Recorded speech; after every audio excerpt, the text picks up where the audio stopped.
Assalamualaikum warahmatullahi wabarakatuh. Teman-teman, kembali lagi di channel YouTube saya, Khairun Imam.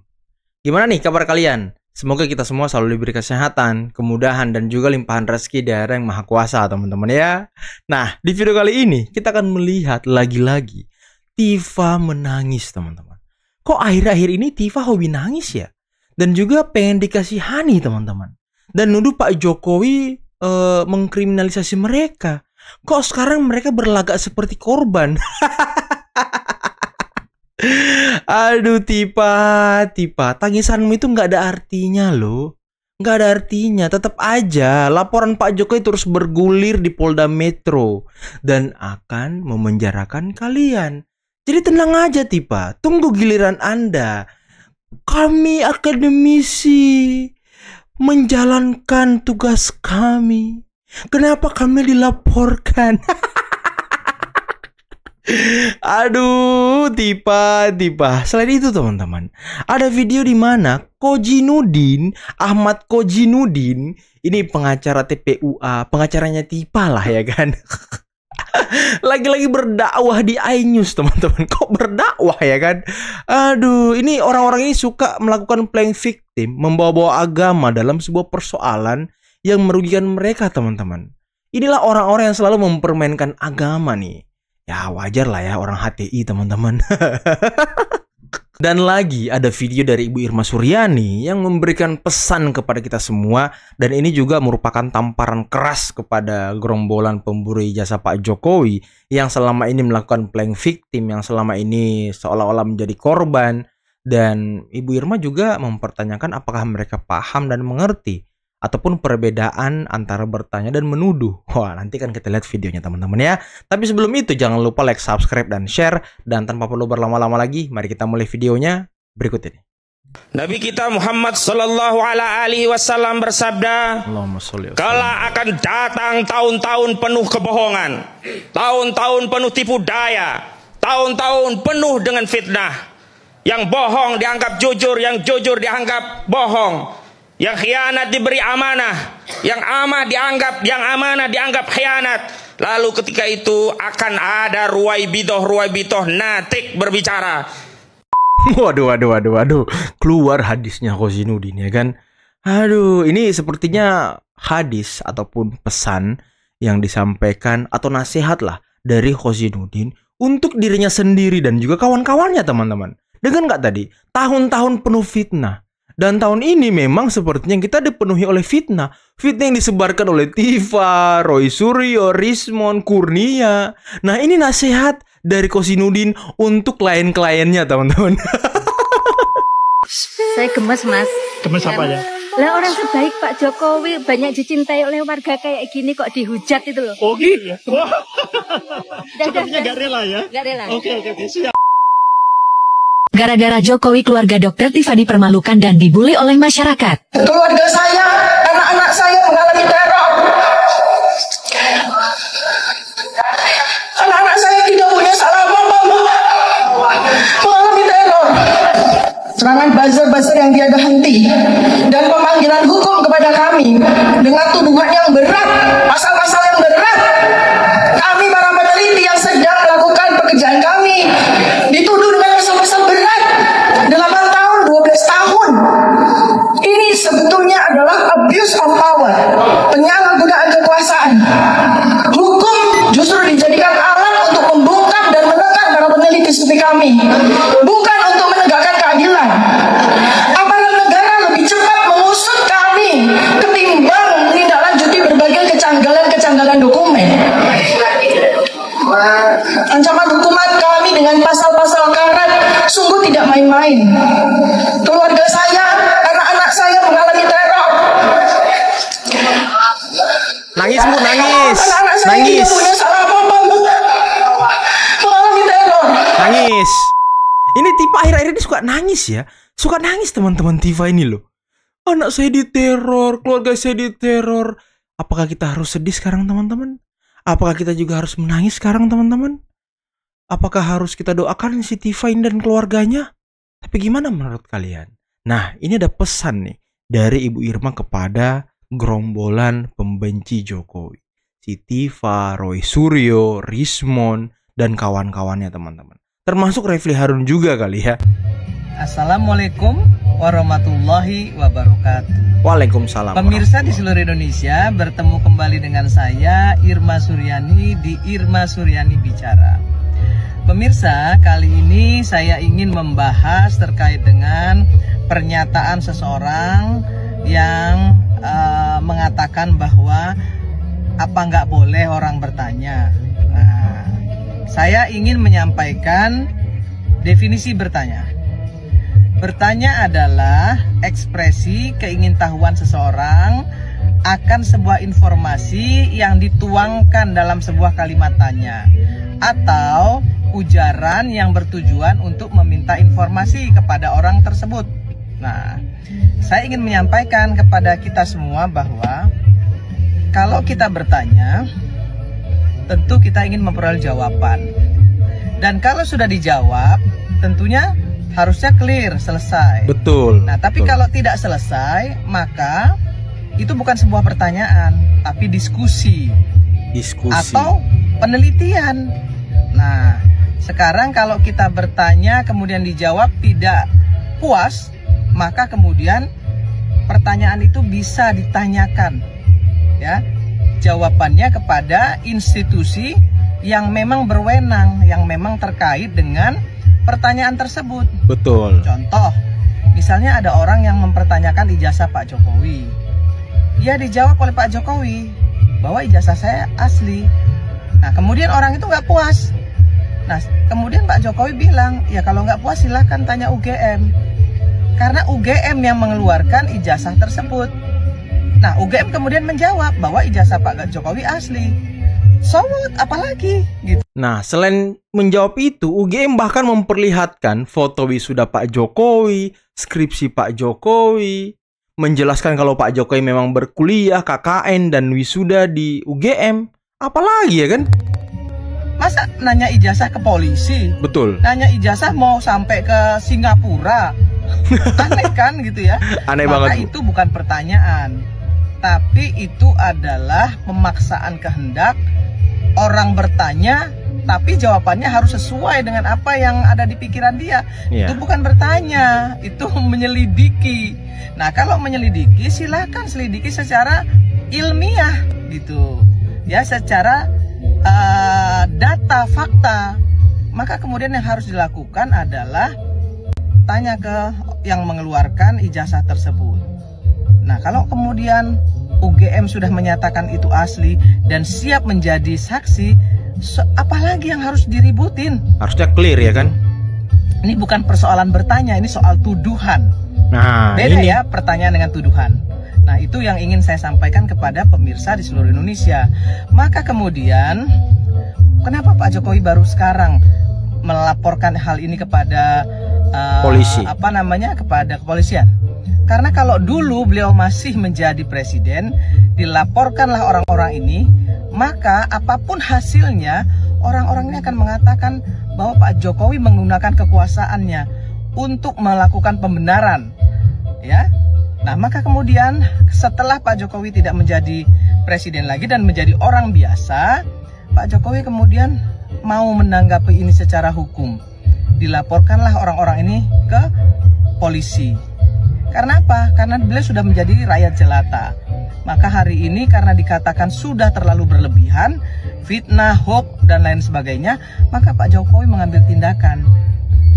Nah, anehnya lagi, ketika yang beliau sudah menjadi rakyat biasa pun masih nggak percaya, ya, dengan mengatakan bahwa Kapolrinya adalah pilihan Pak Jokowi dan lain sebagainya. Aduh, ini kan namanya pemaksaan kehendak. Mau apa lagi? Ya kan, nanti setelah itu apa lagi? Sudah misalnya ada Pak Kapolri diganti dan tetap menyatakan bahwa itu adalah asli. Mau diganti lagi? Saya kira ini benar-benar satu tindakan ceroboh, ya, tindakan yang berlebihan, yang tidak pada porsinya, ya. Jadi jangan mengatakan bahwa bertanya apa, Bo? Emang kita nggak boleh bertanya? Ya boleh. Boleh banget. Tapi bertanya itu kalau sudah dijawab, ya sudah. Apalagi yang menjawab adalah institusi terkait. Ya kalau mereka ini sebenarnya nggak mau nanya, Bu. Nggak mau mencari kebenaran. Tapi ya mereka memang hanya mau menjatuhkan, menyudutkan, menginjak-injak harkat dan martabat Pak Jokowi aja. Itu aja sebenarnya mau mereka. Ini playing victim semua sekarang, Bu. Nangis-nangis, ngomong kalau seolah-olah mereka jadi korban. Padahal mereka yang duluan melaporkan Pak Jokowi ke Barreskrim Polri terkait dengan ijazah Pak Jokowi. Sekarang Pak Jokowi melaporkan balik, malah mereka yang kocar-kacir. Nah kalau masih ngotot ya, dengan kalimat bahwa nggak percaya lagi dengan institusi tersebut, ya berarti itu tuduhan, bukan pertanyaan. Begitu pemirsa di seluruh Indonesia. Saya ingin menyampaikan, jangan kita mau diadu domba, jangan terus-terusan mau mengikuti kegaduhan-kegaduhan yang diciptakan oleh orang-orang yang tidak bertanggung jawab, sebagaimana yang disampaikan oleh Presiden Prabowo Subianto di Hari Kesaktian Pancasila kemarin. Kami, orang-orang cerdas, orang-orang bersih hati ini, ya, termasuk Presiden, juga mengkhawatirkan ada agen-agen asing yang berkeliaran di Republik ini, yang terus-menerus ya dipergunakan oleh agen-agen asing, oleh orang-orang asing ini untuk mengaduk-ngaduk Indonesia, untuk menghadap-hadapkan rakyat dengan rakyat dan rakyat dengan pemerintah. Hati-hati terhadap agen-agen asing ini. Mereka bekerja bukan untuk bangsa Indonesia, tapi justru menjadi pengkhianat bangsa dengan bekerja dengan negara-negara asing yang memang berkepentingan untuk menghancurkan Indonesia. Jadi sekali lagi, yuk kita sama-sama jaga Indonesia kita, jangan sampai diadu domba oleh agen-agen asing yang ada di Republik ini. Salam keindonesiaan. Salam keindonesiaan, luar biasa Bu Irma ya. Justru karena serangan Anda, rakyat jadi makin penasaran. Justru tiba-tiba mulut manis yang berbisa mengataskan nama rakyat. Rakyat mana? Yang para lansia itu, yang menjadi tungganganmu dan transportasimu, yang disuruh koar-koar hanya sekedar ijazah aja. Ya kalau kamu mintanya ijazah bye-bye, ya mungkin Pak Jokowi akan ngasih bye-bye lah. Wong mulutmu itu penuh dengan berbisa, ngomong sampai dunia internasional. Tanpa kamu sadari, kamu juga menjatuhkan namanya Anies loh. Ditunggu di dunia internasional mana? Palestina. Palestina tuh juga menunggu, tidak hanya Anies toh. Palestina tuh menunggu semua negara-negara lain yang membantu mereka. Bodoh. Sabar Bu, sabar Bu. Sabar Bu. Katanya kamu seorang dokter, tapi jiwamu sangat kotor. Sajane iki yang di dalam pikiranmu itu kenapa sih? Apa Pak Jokowi merugikan kamu? Apa yang merugikan kamu, Tifa? Sekarang kamu dilok nih, dikatain kayak gitu sama Irma aja sudah nggak enak hatimu. Tapi kamu koar-koar seenak aja menjelek-jelekan Pak Jokowi. Ya, atas nama science. What kind of science you like it? You talk about? What kind of science? Your science is nothing. Wah, marah beneran ibu ini ya kan? Juga ngomong bisa bahasa Inggris, ternyata your English also is not good. You cannot speak English very well. Do you remember? You said undang-undang. What the hell is this undang-undang? How can you speak English like this? Huh? Udah Latifah. Kalau kamu nggak suka dikatain orang, dijelek-jelekin orang, ya jangan jelek-jelekin orang dong. Sudahlah, kamu fokus sama ilmu kedokteranmu, menolong orang, menyembuhkan orang. Jangan menghancurkan orang. Lagian Pak Jokowi apa pernah toh nyinggung kamu? Apa pernah membuat kamu sakit yang di mananya? Hei Dokter Tifa, kasihan tuh anakmu sama suamimu. Kalau kamu nggak suka dijelek-jelekin orang, ya kan? Nggak suka dilaporkan oleh Pak Jokowi, keep your mouth. Your lips is like a snake. Do you understand that? You can speak English or not? Waduh, luar biasa. Your mouth is like a snake. Your lips is snake. Your lips is like a poison. Tahu nggak kau Tipa artinya tuh? Kali aja Tipa nggak ngerti Bu ini. Kayaknya harus dijelaskan artinya Bu si Tipa ini. Ngomong undang-undang ya kan dengan PD-nya. So, You should be realize that you are a doctor. If you don't like anyone say the bad thing on you, so you should be keep silent or talk nicely, not like that. Your what is this? Your voice, your mouth, you know, it's like a snake. You're a snake. Do you understand that? Do you understand my English or not? Don't talk about international. Hey, Diva, if you don't like stay here, get out from this country. Get out. Find another country. Come on. Don't stay here. Can you understand that? You make me crazy. You make me crazy. Ya. Salah satu tafsir yang kebablasan alias bohong adalah apa yang diulas oleh seorang Tifauzia ketika ia memberikan komentar pada wajah ruam Jokowi. Menurutnya, Jokowi sedang mengalami depresi akibat berbohong selama 10 tahun, sehingga ia harus meminum obat-obatan depresan agar stresnya itu bisa dikendalikan sehingga wajah ruamnya itu kembali pulih. Saya ingin katakan bahwa analisis Tifauzia ini adalah analisis yang bohong belaka. Sebab Jokowi memang terlihat wajahnya ruam, tetapi ia tetap beraktivitas seperti biasa, bahkan ia sempat hadir dalam acara Oto Hasibuan. Ini sekaligus saya ingin katakan bahwa kebencian seorang Tifauzia itu membuat tafsiran-tafsiran yang ia bangun itu hanya ingin memperkeruh situasi kita, tetapi dampaknya bagi kita yang kritis dan cerdas itu tidak pernah akan mengubah realitas terkait dengan bagaimana kita bersikap terhadap Jokowi. Sebab orang yang sudah terlanjur fitnah dan benci, maka tafsirannya itu juga penuh dengan fitnahan dan kebencian. Jadi kali ini, maaf Tifauzia, Anda sebetulnya yang sedang stres, karena itu Anda mengucapkan kata-kata yang justru adalah kata-kata dan kalimat yang sama sekali membuat kita itu makin melihat bahwa orang yang stres tingkat tinggi seperti Anda dan gerombolan Anda itulah sebetulnya bagian dari politik yang selalu kita katakan sebagai politik yang penuh dengan kebencian. Betul. Dengerin tuh Tipa. Saya ini termasuk heran ya dengan mahasiswa UGM. Kenapa tuh Pak? Khususnya BEM ya, BEM UGM atau Senat mahasiswa. Kok mereka nggak terusik ya dengan Roy Suryo? Ya, kok mereka nggak terusik ya dengan Roy Suryo yang jelas-jelas menjelek-jelekkan UGM, menuduh rektorat UGM-nya berbohong. Ya, masih ingat kan ketika jajaran rektorat UGM menyatakan bahwa ijazahnya Jokowi itu asli, Roy Suryo nggak percaya, bahkan menuduh rektorat UGM telah memanipulasi. Ya, kemudian juga menuduh ada oknum di UGM yang kong kali kong, yang memanipulasi data loh.